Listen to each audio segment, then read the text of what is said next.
Autobots, transform!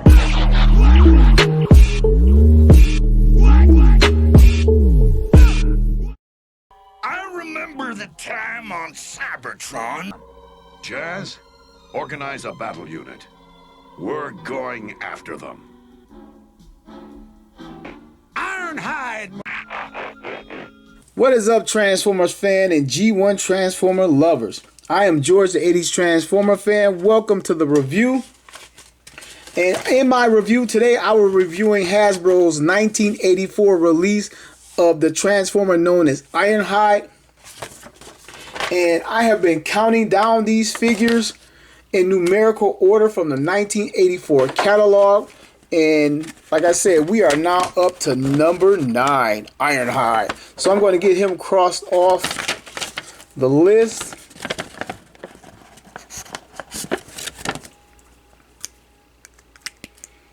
And we are slowly but surely making our way. Oh, I crossed off the entire list by accident. We are slowly but surely making our way all the way down to the final Transformer, number 25, Megatron. Anyway, let's fold this up and talk a little bit more about Ironhide. Now, for a very simple figure, there is a lot to cover because there isn't a lot to cover. Well, I'm going to get to that. Here he is. Ironhide is based on a real vehicle, a Nissan Cherry Vanette. Hasbro imported this toy from a company called Takara. It's a Japan-based company. They made a line called Car Robot under the Diaclone brand. Just like most of the figures I reviewed before him, this was not the exclusive color of Ironhide or the vehicle that became known as Ironhide. He was more commonly found in the Diaclone line in black. He was actually sent to the United States as part of the Diacron line in black. And overall, his previously releases were more common in black than in the red. He has a black reissue under, I think, the Encore market for Takara. Takara released him as an Encore in black, and they also Encored him in red. So he actually doesn't have that many reissues. He just has the one red reissue and the one black reissue. He's never been reissued in the United States at all. We may get a Walmart reissue if he gets any love, but he does not get a lot of love for a few different reasons.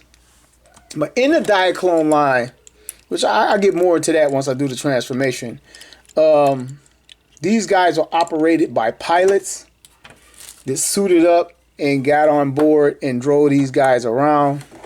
Here's a little Diaclone pilot here. And these guys vary depending on what they came with and what their function were, which is still a mystery to most people, collectors, and media today.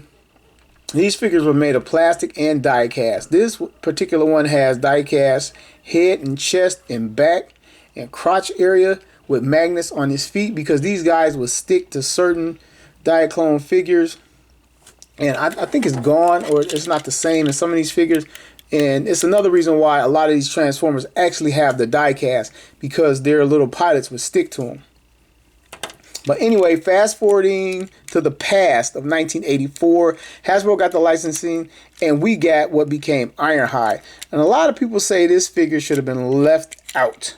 And like I said, he's based on a Nissan Cherry Vanette. I always say that wrong. Cherry Vanette. And taking a look at the toy, it is not bad. It's nearly a perfect representation or interpretation of that vehicle. The only real problem in this mode is the break in the windshield here.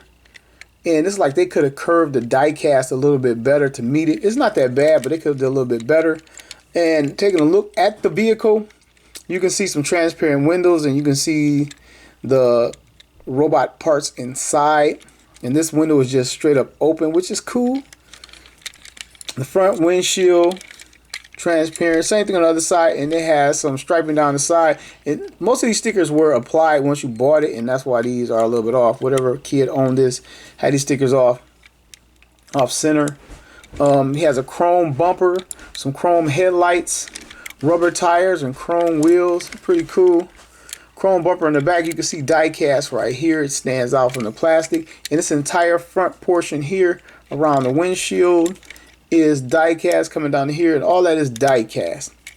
And if you flip him over, you can see some of his mechanical parts. It doesn't necessarily give him away as a Transformer, but the breakup panels sort of kind of do. And in the back, they chose not to put a window here, which is, I don't know, they cheaped out on that. They should have put a window right here. Would have been cool. And he's sporting a couple Autobot logos. And this is a 1985 version because it has a rub signal on here. And what you would do, you would just rub it. And it would change colors to let you know that it was an authentic Transformer for that time. But now even the KOs come with this. And as far as I know, Ironhide has no known KO. And for a lot of reasons, I'm going to get into it. But in hindsight, he is not a very popular figure. Ironhide rolls decent enough, but he could roll better. And the reason why I think he doesn't is because the front tires are placed differently than the rear tires. And they are a little wobbly. But they set out further than the rear tires because of the transformation. They're not as under the vehicle as the rear tires are. They stick out a lot more. But anyway, let's get back to Ironhide and Hasbro. Now he's a Transformer. And let's talk about what Hasbro intended for this character. His bio reads as follows. Ironhide, Allegiance, Autobot. Function, security. High-tech security is no replacement for guts, is his motto. Chew on a microchip is Ironhide's slogan. Prefers action to words. Oldest, toughest, most battle-tested Autobot. Bodyguard to Optimus Prime. And that fact I never knew because I didn't have him as a kid. In charge of guarding anything of importance. Gruff but kind. Trilithium steel skin makes him nearly invulnerable to attack. Shoots a variety of liquids from supercooled nitrogen to superheated lead. Has sonar, radar, radio wave detectors. Slowest, most fragile of the group. I'm going to get into Ironhide's stats right now. Ironhide's strength is a 7. His intelligence is a 7. His speed is a 3. His endurance is a 9. His rank is a 7. His courage is a 10. His firepower is a 7. And his skill is a 7. So other than speed, he has some pretty high numbers. Alright, so now I guess we come to the transformation. Now get this guy. Now this is where a lot to talk about comes in at. And I'm trying not to get too excited or laugh through this. So to transform this guy, you just remove the entire top portion. And in this regard, you can kind of say he's a parts former, but actually he's not because he has two separate functions actually. So technically not. So you bring down his die-cast feet to the front. You slide what becomes his arms out. And while I'm doing this, we can see some stamping under here. I don't think I found the stamping on Trailbreaker. But it says Takaraco Ltd 1980-1982 Japan under there. So continue the transformation. We pull the top half up and we are done. This is the main robot transformation for Ironhide. You can bring the arms forward. And I know... Get up here, Ironhide. And I know Ironhide looks weird, but this is what we're here for. We are going to talk about it. We're going to break it down. Then you take his secondary half, and you can bring down these treads. It's chrome treads under here. And this is like a little, I don't know, battle platform he has. Some people say repair bay. I think that more applies to Ratchet. It's like a 3-treaded battle platform. I guess that's the best name I got for it. Then you open up the roof to reveal the little bay inside. Then you let down the back. Then you open up this artillery gun inside. Now, and when you look at this from what they did to the G1 cartoon, of course it's goofy, but I'm going to break down what it was meant for in the style of play that they intended. Hasbro Greed brought it over and just used the cartoon to just draw over what was actually there instead of using it or even appreciating it for what it was. This was like a little repair bay combat deck, and this was a mobile suit. So like I told you, in the Diaclone line, these guys basically wore a suit. And if you can appreciate it, like the little team sort of like the Voltron Force or the Power Rangers would pilot this stuff, and then they get into a fight, and then they would like convert, and then you would have a guy like, if you see the sticker right here, this is actually a seat, and you would take one of your guys and sit them right here. And you know what? I need to add the pieces, and I'm gonna keep going. And then you would take this pilot, who I guess who will already be sitting inside, and Hasbro put a sticker on the seat right here to make it look like a face. And they intended for this face to actually be like on screen, like the windshield to become a screen, and like he talked through the window or whatever, like this would be like a monitor or something. But they kind of put the sticker back there, so, and most kids didn't even get that either. But you would take the little pilot, then it's difficult getting him in this little damn seat. And this was a seat, and he would sit in there. All right, this is the best we got today. But anyway, he was sitting here and use this as a mobile suit. And you would think this looked goofy, right? But if you used it in the play text, in the context of play that they intended, you know, you got to think of a giant mechanical suit, and you may be fighting another human being like this. Now, if you're going up against this, you're going to get your ass kicked. You know, in this regard, it is not goofy at all to this little guy. He's like, what the hell? But when we mix them in with the Transformer universe with more Transformers that look humanoid, then it kind of gets goofy. Because maybe they should have left these figures out, or maybe they should have upgraded these figures. But anyway, I'm going to continue to arm this up because this transformation is not finished. So I have to get some accessories out. So you would take, he comes with like this little peg thing. It goes in here. Now we're getting some parts forming going on. And then you would take this thing and it goes in here. And let's get this guy back on the seat.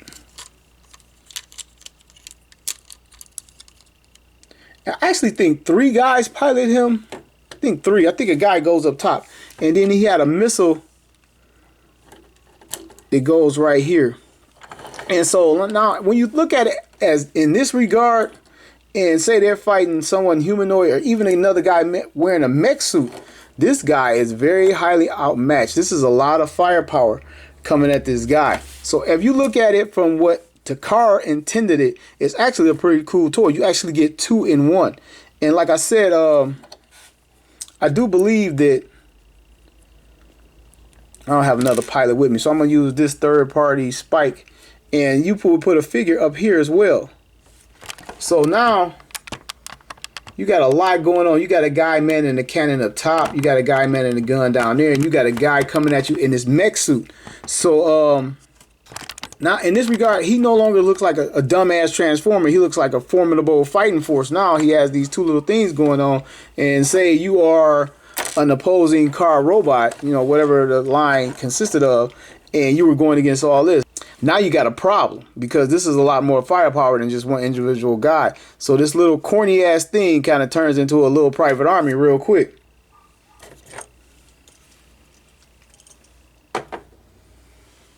Okay, so having pumped that up, let's go ahead and like let the whole Diaclone thing die down and stick back to what Hasbro gave us. So I already added a missile and the little chrome gun. Then he comes with, I have 3 extra missiles for him. I think he only came with 3, maybe 4, but these are the extra missiles. And this is everything that the Hasbro figure came with in 1984. And I'm going to get out his paperwork. I have a decoder from him, no text spec, no box, but I try to fill out all my little paperwork with everybody having something. Here's his instruction booklet, the backup booklet, and a catalog. I'm going to open up the catalog, even though I already opened the catalog, but this is his catalog, so I'm going to open up his catalog. So in this catalog is the whole lineup of 1984 Transformers, from Brawn to Optimus, from Rumble to Megatron. On the back is the gorgeous artwork that we all stared at on the back of the boxes forever. So he's packaged with that. This particular one has the have the Decepticons defeated us once and for all. And I guess this little stars thing you can call for help. Can Thundercracker be stopped in time? Only $10 and 2 robot points gets you a Thundercracker. And you continue to unfold it. And you can send away for Sunstreaker, Ratchet, the Omnibots, Wheeljack, Mirage, and has some more artwork over there. And continue to open this little booklet up. And now you get, adjust the camera. And now you get these figures transformed. Man, this thing, it feels like it's never been opened up before. Maybe never have. And now the figures are transformed. Well, same thing. Okay, we saw all of that. And his instruction booklet. Here's Ironhide's instruction booklet. There's the artwork that appears on the 1984 box for Ironhide on the cover of the booklet. And you can see how they kind of have the image on the windshield. Like I said, it was meant to be a monitor and not a face on the seat thing. Yeah, right here, opening up this catalog, this booklet, he only comes with 3 missiles. I got an extra one. It shows a sticker sheet, shows the peg, shows a little gun, the cherry vignette, the transformation steps. On this side, continue the transformation of Ironhide. And he, oh yeah, I forget, he can actually plug and combine with the combat deck. And it comes over here, shows you the rub symbol. This is the correct booklet for this particular figure. And all the things you can do. But yeah, I actually passed on him as a kid. I never had him as a kid, and I got him as an adult to just flush out the collection. Then I learned more about him, and now I'm happy I got him because I understand where he came from. And Hasbro was like, we just gonna make them all. But to me, they could have actually used the Omnibots in place of like guys like Ratchet, and those guys were better. They were mailaways. They should have made these guys mailaways. But anyway, you can actually take this figure and plug him onto the combat deck. His feet slot. If I hit mine a little loose, but his feet actually slot like right in here, and he sticks on here. Yeah, just like that. So now he combines with it, and in this little mythos, or the Diaclone mythos, he can become even more badass. Even though the treads don't move, but he was supposed to ride around on these little treads. They just stick out. This is actually a very good figure. It just makes a rotten Sunbow cartoon Ironhide. And speaking of the cartoon, we got to fast forward to the animated movie when they just slaughtered Ironhide. I mean, they were just blasting this dude to bits. You know, he taking it to the chest. And Ratchet put up a better fight than this dude, which I was so hurt by. But then they did give him a little moment where he was still alive, and he crawled over to Megatron and was like, no! And Megatron was such heroic nonsense. And it was at that moment when Megatron blew Ironhide to dust that I realized that the other Transformers were dead. I mean, they had got shot, but we never seen a Transformer die before. It looked like they died, but you really wasn't sure. Like, damn, man, they hurt real bad. You know, but they're going to bounce back, and we might not see them for the rest of the movie, but we'll see them in season 3. But no, when he hit Ironhide and the dust and the smoke and the blast, rainbow-colored blast came up, you were like, oh, he's dead. And those guys are dead too. It was at the moment when he died, I realized everybody else was dead for sure. If there was any doubt, the doubt was gone. So anyway, taking a look at this thing here, we have the chrome here. Like I said, we have the little seat there. You can see like the back to the seat, and you can see like a little bit of molded in cushion right there. And it has this little laser beam gun. I'm not sure what it's called. And you can swing it. It's just on. It just pegs in right there.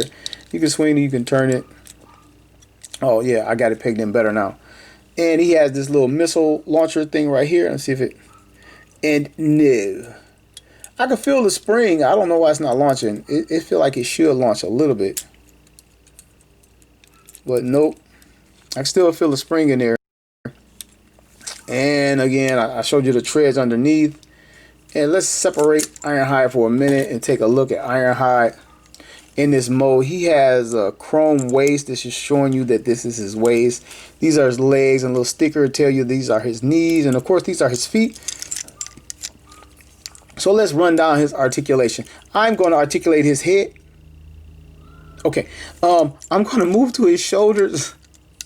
Yeah, his arm rotates at the bicep shoulder piece. I don't know. There's a hinge here to allow it to swing in and out, but you get a full 360 out of that. Coming to his hand completely 360. I forgot to turn him around actually, because in robot mode now the thumb is on top. If you can see that, and then you can see a little molded in fingers right there. And on this side, I forgot. And turn him around. Now we got his hands. Now he can. So, and coming to his waist, there's nothing there. I guess if he had a head, he could look up. But I can take his face and look up. And coming to his feet, because of transformation, he can move his little feet. And he can kind of give you a little bit of a walking thing. A little bit, not much. So now, and this was it. And for years, people wondered what was going on. And if you didn't know the whole Diaclone history and what I just told you, people just really hated on this figure, and me included. I didn't touch it as a kid. I could have got him and Ratchet in one day, and I turned it down as a kid. And I just let you know I was a little spoiled ass brat. But anyway, a company called Gear for Toys. No, they reissued this guy with like an encore reissue, and he came with like a little headpiece that would fit into the seat. And it also transformed and stayed on the guy, so he's not a parts former. I got a picture. I'll put it right here.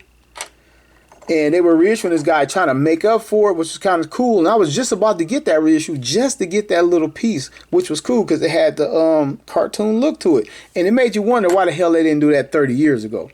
But a company called Gear for Toys made this torso right here. Okay, I actually stopped filming to try to look for the box. I didn't find it. Spoiler alert. Hopefully I had a box out when I get to Ratchet. Ratchet is up next. So anyway, they made this torso right here, and this stopped me from ever getting the Encore version. I should have went ahead and got the Encore version so I could display him in both modes. But this little torso just sits on top. What you would do is transform his arms. We'll just bring him behind Ironhide. Like so, and you would just take this whole torso piece and sit it right here, and you would take his arms and actually stabilize it. Makes him a little bit back heavy, but once you bring the arms up, then you're all good. So now we have, and he actually came with a gun, which is cool as hell. Came with the gun, the generic gun he always had, and the gun he died with in his hand in the movie. So you might not want to use that. So here he is. And then another cool thing they did, the eyes actually light up. These batteries been in this thing for 10 years. Oh, you push it in. But yeah, it shines really, really bright. So this brought new life, and I was happy and proud to display my Ironhide now. Now it's Ironhide from the cartoon. So yeah, my entire story wrapped around this guy is the fact that I refused to get him as a kid. I actually passed on him because of the cartoon sold me a look. And when I finally saw him in the store, I was like, what the hell? I turned him down. I did not get him.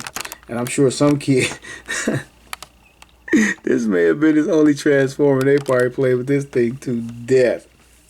All right, let me get this off of here and continue the review. The toy. G1 Cartoon did their best to incorporate all the pieces from the toy into the cartoon so you could recognize it, even a guy like Ironhide. Like for this gun, for instance, Ironhide actually had it in his hand on the episode Steel City. And it was one of the poorly drawn episodes. The poorly drawn episodes had more detail in them, if it makes sense. And like the one where they were stuck as Autobots and they couldn't transform back, they actually had more detail. He actually had this gun on that episode too. So he actually pulled this gun out, and it was really noticeable because of the circle here, and then chrome it in there. And just the look of it is just weird. And you can see him with this gun in his hand, but he cannot hold it in his hand as a toy. And also, the episode, I think it was the second or third episode, More Than Meets the Eye, the pilot series, when he was like, I'm tired of sucking their vapor trail. And he flew in the air and was chasing down the Decepticons, and Blue Streak ran after him. And he actually pulled this thing out of his back. And I guess you can I just realized you can actually sort of kind of do that.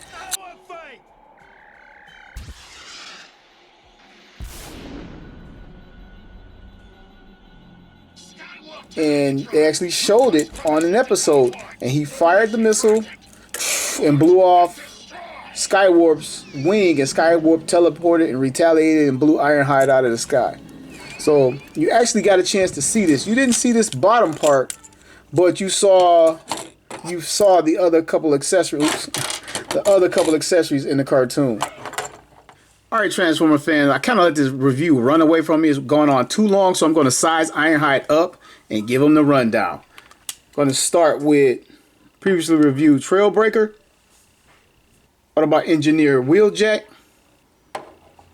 Autobot Hound, Masterpiece Ironhide, Siege Ironhide, Generation 1 Commander Optimus Prime, and one Decepticon, Skywarp.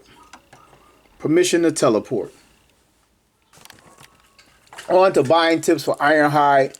With this figure comes a lot of looseness because of the die-cast joints and the pins throughout the figure. So you want to check for that if you're buying it in person, or you want to ask questions about that. You want to ask questions or check for dry rot to the tires, or cracking in the tires, or just splits from play wear. And sticker wear is always an issue on these older toys, always. And because he has chrome everywhere, you want to check for chrome wear. And he comes with a total of 3 missiles. I have one extra one. And a lot of people consider, but I don't consider it being complete with the booklet. But I made a point to get all the booklets for mine. So that is the buying tips for Ironhide. Also, paint chipping to the die-cast. Paint chipping to the die-cast. And if you've never bought one before, now you know that if you do buy one, he does not come with a standard head. And last but not least, he was voiced by voice actor Peter Cullen. Yes, the same man who voiced Optimus Prime and others. I'll get to the others in other reviews. And I want to thank you for watching another episode of George Reviews. The reviews where every toy has a story, even if I didn't have it as a child.